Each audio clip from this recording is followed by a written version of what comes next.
I'm sorry, we're out of time for the questions, but we're going to wrap up with a final comment from each of our panelists. We have one. Oh, I'm sorry. Go ahead. One more. Last question. Last question. This will be fast. Okay. And it's hard to follow you, ma'am, because you said it so eloquently. We can't wait. There are too many people here in South Carolina hurting. And we met with a remarkable group of people today. There is a coalition of advocates, providers, patients, individuals in South Carolina who agree with you. We can't wait. People in South Carolina are hurting. This is a way to help people in South Carolina.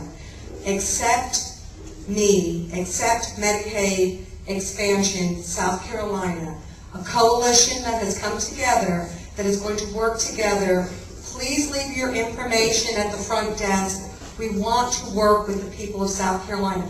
This is the most wonderful group I have seen come together in a long time.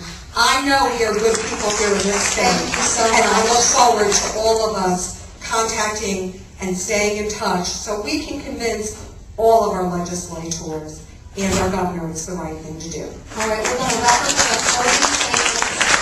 And just a reminder, there is a reception to follow, so the dialogue can continue. You all have had great questions, and I appreciate your feedback and all of the information shared by our panelists tonight. I want to wrap up with, instead of just a closing statement, I'd like our panelists to address some of the questions that have been raised. And I know that I'm putting you on the spot to ask you to do this briefly in a minute or so each. But Director Keck, I'll start with you since we had the passionate plea from the lady sitting down in front there.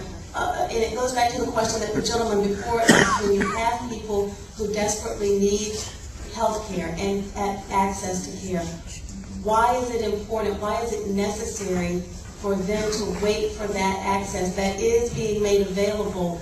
And I guess the other part of that question in the minute or less is, how long will it take to get costs down at a level that's acceptable before we can consider the option